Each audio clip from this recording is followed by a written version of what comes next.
Pada video kali ini, saya akan membahas tentang satu isu yang sangat menarik mengenai kehidupan suami istri. Tidak sedikit yang menyoroti kehidupan suami istri dari segi kehidupan yang tidak menyenangkan atau tidak bahagia. Dan banyak yang akhirnya mengkaitkannya dengan munculnya pihak ketiga atau yang kita sering dengar sebagai pelakor. Nah, bahkan belakangan ini saya sering dengar satu drama Korea yang sangat heboh di Indonesia yang menceritakan tentang kehidupan rumah tangga yang awalnya bahagia, kemudian pasangan suami istri yang terlihat ideal, kemudian hancur karena hadirnya pihak ketiga atau pelakor. Nah, hal ini menjadi menarik buat saya. Sebenarnya yang menarik di sini bukan tentang suami yang tidak setia ataupun istri yang menjadi korban ketidaksetiaan suami, tetapi lebih ke sisi pelakornya. Karena saya yakin sudah banyak informasi-informasi di luar sana yang fokus membahas tentang pihak suami maupun dari pihak istri. Tetapi jarang sekali informasi di luar sana yang membahas atau fokus membahas tentang pelakornya.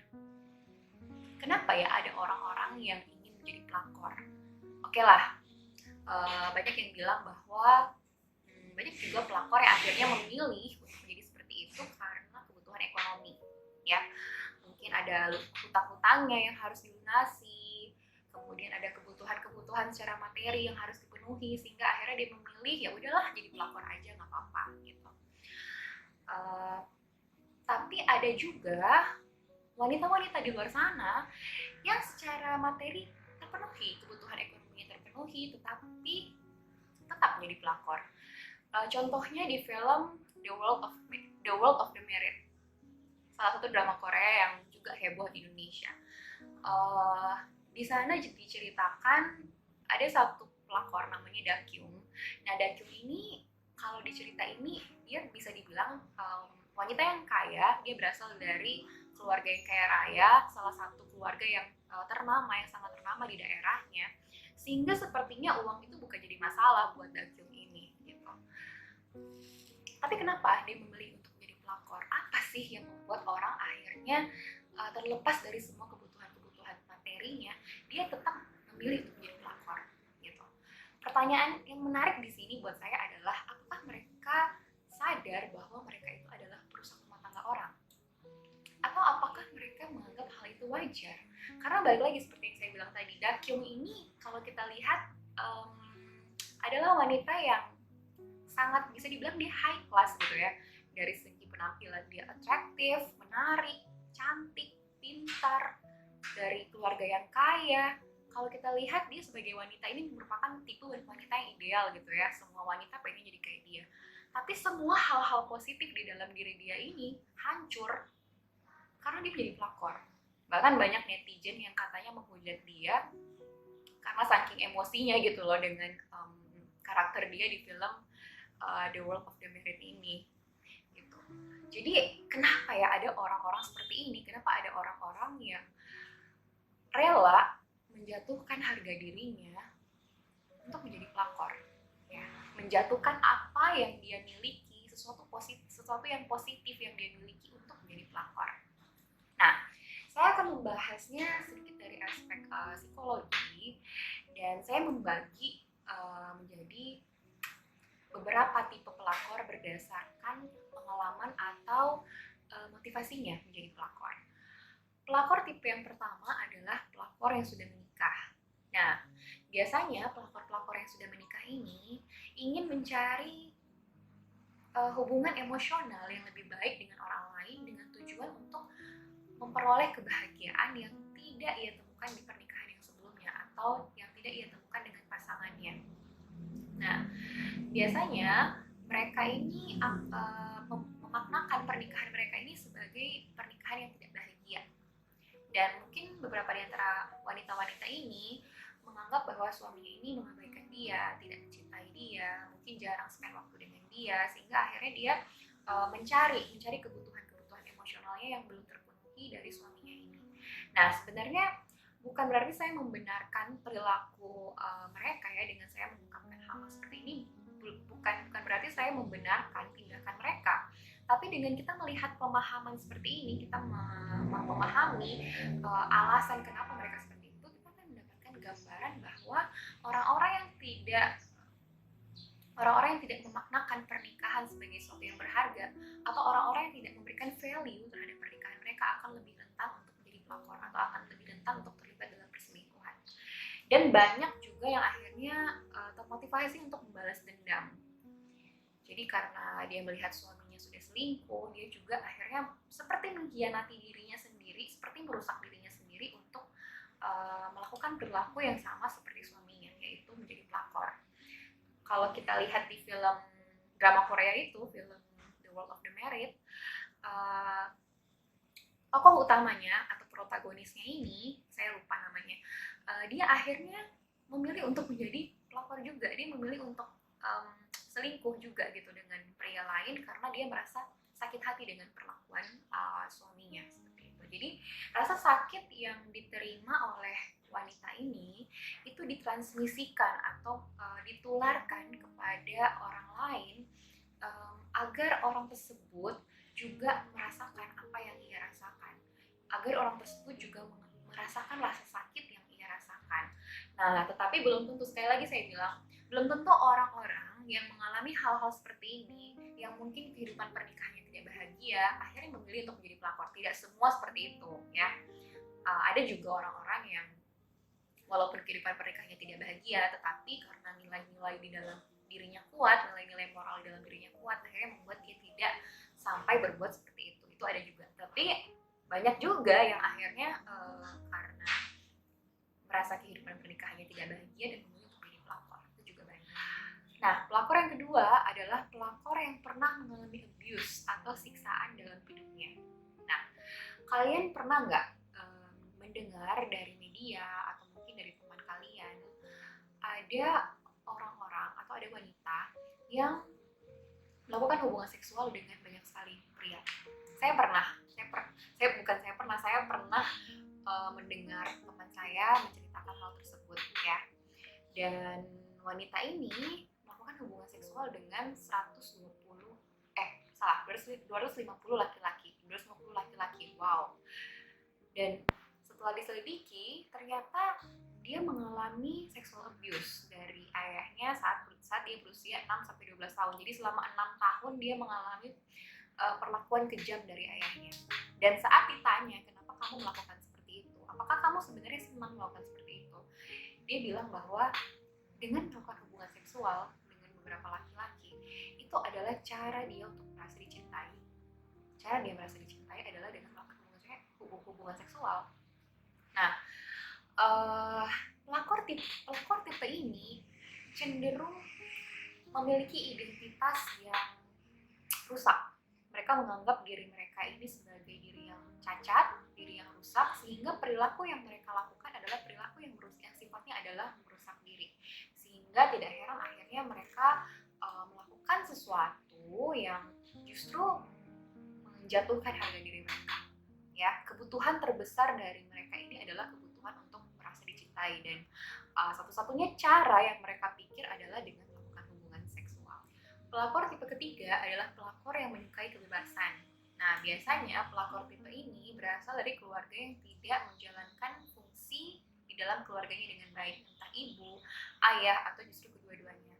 Misalnya seorang anak yang sering melihat ibunya disiksa oleh ayahnya, atau sering melihat ibunya dipukul, atau diperlakukan secara tidak adil, atau merasa ibunya tidak pernah merasa dihargai oleh ayahnya, akhirnya membuat anak ini mempersepsikan ibunya sebagai figur yang lemah dan tidak berdaya. Sebaliknya, ia akan mempersepsikan ayahnya sebagai figur yang kejam, jahat, dan menyiksa perempuan. Nah, persepsi negatif akan ayahnya ini akan ia bawa sampai ketika ia beranjak dewasa. Ketika ia masuk ke dalam lingkungan dan berhubungan dengan lawan jenis, ia cenderung tidak akan bergantung kepada laki-laki dan mungkin tidak akan mempercayai yang namanya laki-laki, sehingga ia memutuskan untuk tidak melakukan hubungan yang terikat atau tidak ingin menjalin suatu komitmen dalam hubungan dengan lawan jenis. Dan tidak sedikit juga akhirnya mereka yang memilih untuk menjadi pelakor, karena menjadi pelakor tidak harus berhubungan secara terikat dengan orang lain. Seperti yang saya bilang sebelumnya, bahwa tidak semua orang-orang yang mengalami pengalaman seperti ini akhirnya memutuskan untuk menjadi pelakor, tidak semua. Tetapi banyak juga ya pelakor yang memiliki background keluarga seperti ini, sehingga sangat penting untuk kita memahami dari background keluarga mereka seperti apa. Tipe pelakor yang keempat adalah pelakor yang mudah memberikan simpati. Nah, biasanya tipe pelakor ini ketika ia kecil, salah satu orang tuanya, entah ayahnya atau ibunya, sering meminta dukungan emosional kepada anak dan mengabaikan kebutuhan perkembangan si anak. Jadi misalnya ada seorang ayah yang sering curhat kepada anaknya tentang konflik-konflik rumah tangga yang ia alami. Misalnya ia sering curhat tentang ibunya yang tidak care, ibunya yang sering pergi dan tidak pulang, dan sebagainya. Sehingga anak ini terbiasa untuk menjadi sasaran curhat dari ayahnya. Ya, rasa frustasi yang ayahnya ini miliki atas kehidupan pernikahannya itu disampaikan kepada anak ini. Seperti itu. Nah, akhirnya anak ini akan memiliki persepsi negatif tentang ibunya, ya, karena ia hanya mendengarkan versi dari ayahnya saja, dia tidak mendengarkan versi dari ibunya. Kenapa sih ibunya melakukan hal itu, atau adakah alasan lain yang membuat ibunya menjadi seperti itu? Dia tidak mendengar versi dari ibunya, sehingga persepsi yang akan timbul di dalam pikirannya adalah persepsi negatif tentang sang ibu. Nah, hal ini akan mempengaruhi ketika ia dewasa dan bertemu dengan pria yang sudah menikah, ya. Ketika pria yang sudah menikah tersebut curhat kepada dia tentang masalah rumah tangganya, tentang istrinya yang tidak baik, akhirnya si wanita ini akan mengkaitkan pria ini dengan ayahnya. Dia akan mengkaitkan bagaimana perlakuan ibunya ini dengan perlakuan pasangan dari pria ini, gitu. Nah, sehingga ia akan cenderung lebih merasa kasihan atau dia akan cenderung lebih berpihak kepada si pria ini dibandingkan kepada pasangan dari pria ini, ya. Ia akan lebih cenderung merasa kasihan, menerima sikap dari pria ini gitu dibandingkan mencari tahu seluruh kebenarannya. Nah, yang menariknya di sini adalah biasanya orang-orang atau tipe pelakor seperti ini tidak menyadari bahwa hal yang mereka lakukan itu salah, tidak menyadari bahwa menjadi pihak ketiga itu salah. Why? Kenapa mereka tidak menyadari bahwa menjadi pihak ketiga itu salah? Karena dari kecil mereka sudah terbiasa untuk menjadi pihak ketiga. Tapi bedanya adalah ketika kecil mereka menjadi pihak ketiga atas hubungan ayahnya dan ibunya. Jadi si anak ini menjadi pihak ketiga dalam hubungan ayahnya dan ibunya. Nah, ketika ia dewasa dan berhubungan dengan pria yang sudah menikah, ia menjadi pihak ketiga dari hubungan suami istri. Tetapi dia sudah dari kecil sudah terbiasa menjadi pihak ketiga, menjadi segitiga, menjadi bagian dalam segitiga hubungan gitu ya. Nah, hal ini yang akhirnya membuat mereka sering tidak menyadari bahwa hal tersebut atau menjadi pelakor adalah hal yang salah seperti itu. Apalagi jika pria yang curhat kepada dia ini adalah pria yang dia anggap baik atau pria yang dia respect, yang mungkin dia hargai, mungkin bos atau atasan di tempat dia bekerja ya. Hal itu akan lebih meningkatkan kadar kerentanan dia untuk menjadi pelakor. Ditambah lagi jika si pria ini memberikan janji-janji kepada wanita ini bahwa dia akan memutuskan hubungannya dengan istrinya dan memulai hubungan yang lebih serius dengan wanita ini. Hal ini juga bisa meningkatkan peluang si wanita ini untuk terjerumus dalam kehidupan pelakor seperti itu. Nah, tipe pelakor yang selanjutnya atau yang kelima adalah pelakor yang dependen atau bergantung. Biasanya orang-orang dengan tipe pelakor seperti ini tidak memiliki kepercayaan diri. Kemudian self-esteem atau harga diri mereka juga rendah dan mereka biasanya berusaha keras untuk mencari apa yang mereka inginkan bahkan dengan cara yang salah. Makanya that's why kenapa mereka tetap bertahan untuk menjadi pelakor, karena mereka ingin tetap berada dengan pasangannya dan tidak ingin pasangannya meninggalkan dia. Jadi kebutuhan mereka untuk depend atau bergantung dengan pasangan ini sangat besar. Makanya biasa orang-orang ini itu disebut sebagai orang-orang yang tidak memiliki identitas yang jelas atau tidak memiliki sense of self. Seperti itu. Nah, seperti yang saya katakan sebelumnya, bahwa bukan berarti setiap kita yang pernah mengalami hal-hal yang saya bilang atau hal-hal yang saya katakan sebelumnya akan membawa kita menjadi pelakor. tidak selalu seperti itu ya, tidak selalu seperti itu. Banyak hal-hal preventif atau faktor-faktor preventif yang dapat mencegah kita untuk menjadi seperti itu. Entah dari nilai-nilai moral kita, atau entah lingkungan pergaulan kita, atau dari mungkin dari nilai-nilai keagamaan kita juga bisa. Jadi banyak hal yang dapat mencegah kita untuk menjadi pelakor, walaupun kita mengalami pengalaman-pengalaman seperti itu.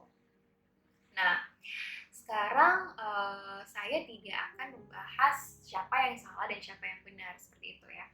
Jadi alasan saya kenapa saya membahas tipe-tipe pelakor ini supaya kita mendapatkan pemahaman yang lebih menyeluruh tentang sesuatu seperti itu. Kita melihat why behind the behavior. Jadi alasan dari suatu perilaku, alasan dari suatu kejadian, alasan dari suatu peristiwa ya. Dengan kita melihat why dari segala sesuatu, kita akan melihat atau kita akan mendapatkan pemahaman yang lebih menyeluruh. Umpama sebuah lukisan gitu ya, sebuah lukisan, dan kita melihat lukisan itu secara menyeluruh, kita akan memahami cerita dari lukisan itu ya, dibandingkan kalau kita hanya melihat lukisan itu di satu bagian saja seperti itu. Nah, sekarang saya akan mengajak kita semua untuk berpikir, apa sih kira-kira hal yang sama yang dimiliki dari setiap pelakor atau setiap tipe-tipe pelakor yang sudah saya jelaskan sebelumnya. Kira-kira apa ya hal yang sama yang dimiliki oleh setiap mereka? Nah, kalau menurut saya, ada hal yang sangat jelas di sini, yang sangat terlihat. Hal yang sama dari mereka adalah mereka semua memiliki yang namanya pain, ya, pain atau rasa sakit atau luka dalam diri mereka. Dan pain itu bentuknya berbeda-beda ya. Ada orang-orang mungkin yang mengalami pain karena pernah di-abuse oleh ayah mereka, atau mungkin pernah tidak didengarkan oleh orang tuanya, atau tidak mendapatkan kasih sayang oleh orang tuanya. Ada kebutuhan emosional dalam dirinya yang tidak terpenuhi. Jadi bentuk pain itu bisa berbeda-beda, tapi pasti mereka semua mengalami yang namanya pain atau luka ya. Nah, pertanyaannya adalah di sini, apakah pain itu bisa dihilangkan? Bagaimana cara kita untuk menyingkirkan pain itu agar mereka bisa berubah, yang tadinya mereka menjadi pelakor, kemudian mereka tidak lagi menjadi pelakor misalnya, atau bagaimana kita bisa mencegah agar pain itu tidak membuat kita menjadi seorang pelakor seperti itu ya. Pertanyaan yang penting di sini adalah, apakah pain bisa dihilangkan? Apakah pain itu bisa kita hilangkan dalam hidup? Nah, sebelum saya menjawab ke sana, saya akan menjelaskan sedikit bahwa setiap manusia, setiap orang memiliki yang namanya tujuan akhir atau ultimate goals ya. Jadi setiap kita memiliki tujuan akhir dalam hidup. Apa sih tujuan akhir kita? Tujuan akhir kita sesederhana kita ingin mendapatkan kebahagiaan atau happiness ya. Naluri di dalam diri manusia ingin agar kita mencapai kondisi kebahagiaan atau happiness, dan kita berusaha keras untuk menyingkirkan atau menjauhi diri kita dari yang namanya pain atau rasa sakit ya. Nah, happiness di sini, istilah happiness atau istilah kebahagiaan di sini bukan merujuk kepada emosi atau perasaan, karena yang namanya emosi adalah sesuatu yang berubah, adalah sesuatu yang tidak bisa tetap ya. Misalnya kita tidak bisa merasakan happy secara terus-menerus kan, dari pagi sampai malam, tidak bisa. Jadi happiness itu sendiri di sini mengarah kepada state of being atau keadaan diri seseorang yang di dalamnya terdapat kepuasan hidup, terdapat kebermaknaan hidup, terdapat orang ini merasa hidupnya bermakna, orang ini merasa hidupnya ini penuh, orang ini merasa hidupnya fulfill seperti itu ya. Jadi istilah kebahagiaan di sini kalau menurut saya lebih ke pencapaian hidup sih ya, lebih ke pencapaian hidup, apa yang membuat dia merasa bermakna. Nah, dan happiness bagi setiap orang tuh berbeda-beda. Makna happiness dari setiap orang berbeda-beda ya, standarnya beda-beda. Ada orang yang merasa dia mencapai kondisi happiness atau dia merasa dirinya bermakna ketika menolong orang lain, memberikan sedekah kepada banyak orang, atau kita lihat seperti Mother Teresa gitu ya, dia sangat mencintai orang-orang miskin. Ada orang-orang yang merasa hidupnya bermakna dengan melakukan hal-hal seperti itu. Ada juga yang merasa bahwa hidupnya bermakna dengan memiliki banyak uang, ya, atau mencapai suatu prestasi atau keberhasilan, atau melihat keturunannya berhasil. Jadi setiap orang memiliki standar happiness yang berbeda-beda. Dan setiap kita berusaha keras untuk mengarahkan diri kita kepada kondisi happiness tersebut, ya. Sebaliknya, ketika kita berada jauh dari apa yang kita anggap bermakna dalam hidup, maka kita akan mengalami yang namanya kekosongan, merasa empty, merasa hidup tidak bermakna, merasa hidup tidak berguna, ya, mengalami yang namanya hopeless, kayak tidak punya pengharapan dan sebagainya. Oleh karena itu, kita selalu akan membuat keputusan-keputusan yang membuat kita semakin dekat dengan apa yang membuat kita merasa bermakna di dalam hidup atau merasa bahagia. Nah, saya pernah membaca suatu quotes, bagus sih. Dia bilang begini, pain that's not transformed will be transmitted.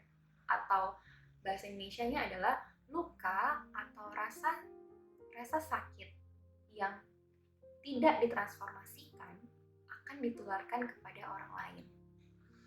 Nah, yang menarik di sini adalah quotes ini menggunakan kata transform, ya, transform, ya, transformasi gitu. Kenapa dia tidak menggunakan kata relief atau meringankan pain? Atau kenapa dia tidak menggunakan kata reduce atau menurunkan kadar pain? Atau kenapa si penulis quotes ini tidak menggunakan kata remove atau menghilangkan pain, ya. Dia menggunakan kata transform, dan ini menarik buat saya. Nah, menurut saya pribadi, alasan dari penulis quotes ini menggunakan kata transform dan mungkin bukan remove, ya, atau menghilangkan, karena dia merasa bahwa pain ini sangat bermanfaat bagi hidup kita. Jadi, kenapa tidak dihilangkan? Karena pain ini bermanfaat bagi hidup kita. Apa manfaatnya? Mengalami pain saat ini membuat kita mendapatkan hal-hal yang lebih besar atau hal-hal yang lebih berharga nilainya di kemudian hari. Sesimpel atau sesederhana misalnya kalau kita kerja gitu ya. Kenapa ada orang yang kerja mati-matian, banting tulang dari pagi sampai malam, besoknya dari pagi sampai malam lagi. Karena dia tahu ketika dia kerja mati-matian, dia akan mendapatkan reward di kemudian hari, ya, dia akan mendapatkan hal-hal yang menurut dia hal-hal suatu keberhasilan gitu ya. Dia bisa mendapatkan banyak uang, dia bisa sekolahkan anak-anaknya bisa menjadi orang-orang yang berhasil. Jadi pain yang dia alami saat ini itu tidak sebanding dengan apa yang akan dia dapatkan nanti gitu ya. Jadi kenapa banyak orang yang akhirnya memilih untuk ya sudah tidak apa-apa mengalami pain, tapi karena saya tahu saya akan mendapatkan hal yang lebih besar di kemudian hari. Nah, oleh karena itu penulis quotes ini tidak menggunakan kata menghilangkan pain, ya, karena dia merasa bahwa pain ini sebenarnya adalah bagian dalam hidup kita yang mendorong kita untuk mencapai apa yang kita anggap bermakna dalam hidup, ya. Jadi pertanyaannya, apakah kita bisa menghilangkan pain? Tentu saja tidak. Karena masalah akan selalu datang, bagaimanapun kita berusaha untuk menolak masalah itu akan selalu datang dan menghampiri hidup kita. Dan pastinya yang namanya pain, ya, akan terus menghampiri hidup kita, ya. Dan pertanyaan kedua, apakah kita bisa menurunkan kadar pain atau kita bisa meringankan pain dalam diri kita? Mungkin bisa, salah satunya dengan cara kita curhat ya ke orang, atau salah satunya dengan cara kita melakukan konseling, ya, meringankan beban kita seperti itu. Tapi menurut saya tidak hanya sampai di situ, karena banyak orang yang walaupun udah curhat, walaupun udah menceritakan masalahnya, tetapi pain itu tetap mempengaruhi jiwanya, bahkan merusak hidupnya, ya, seperti yang pelakor-pelakor tadi, dan akhirnya menularkan kepada generasi berikutnya atau menularkan pain itu kepada keturunannya, menjadi sebuah rantai atau menjadi sebuah lingkaran yang tidak pernah terputus seperti itu. Nah,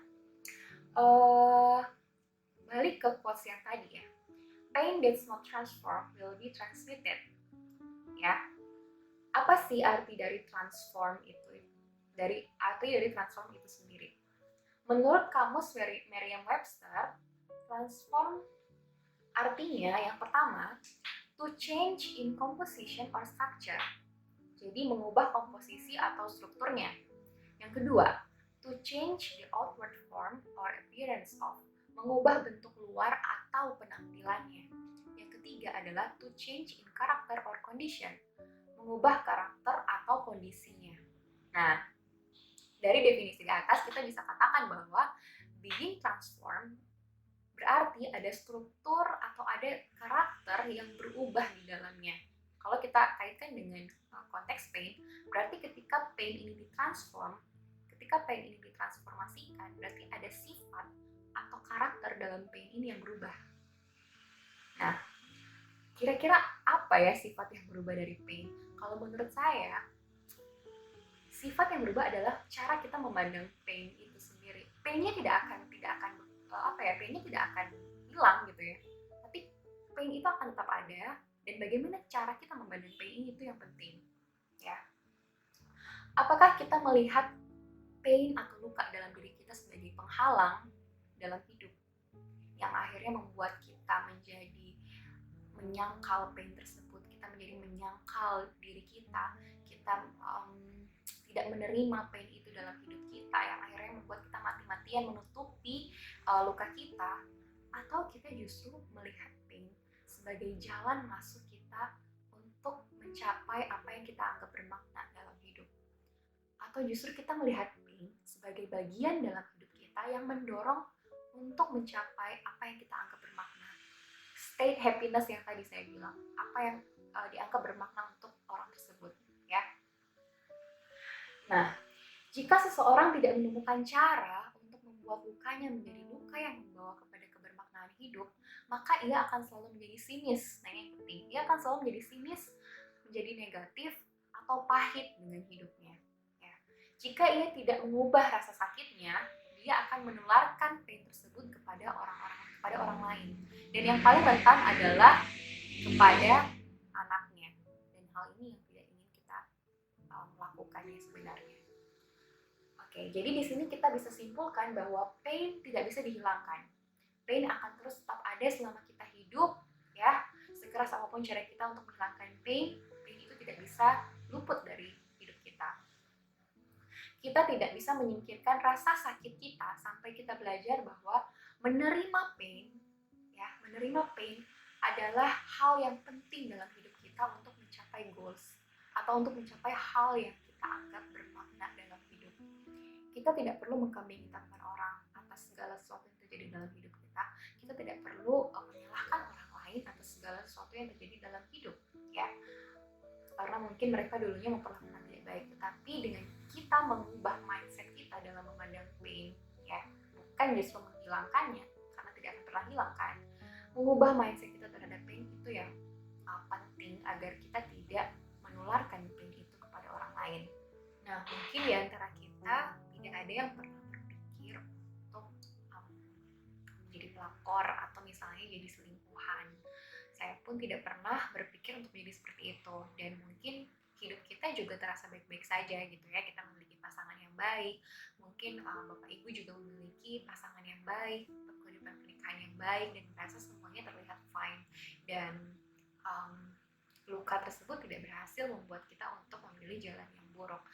Itu adalah suatu hal yang baik gitu ya, yang kita berhasil capai dalam hidup.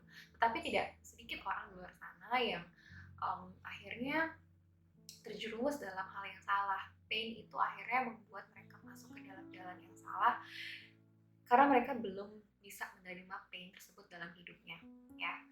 Dan sebenarnya tugas kita adalah dan tujuan saya membuat video ini lebih ke agar kita bisa mendapatkan pemahaman terlebih dahulu, dan bukannya kita menjadi memaklumi mereka ya, bukan jadinya kita kayak oh ya udah nggak apa-apa mereka kayak gitu, ya udah nggak apa-apa, enggak. Tetap hal yang salah, hal yang benar itu harus tetap ada, harus menjadi patokan dalam diri kita.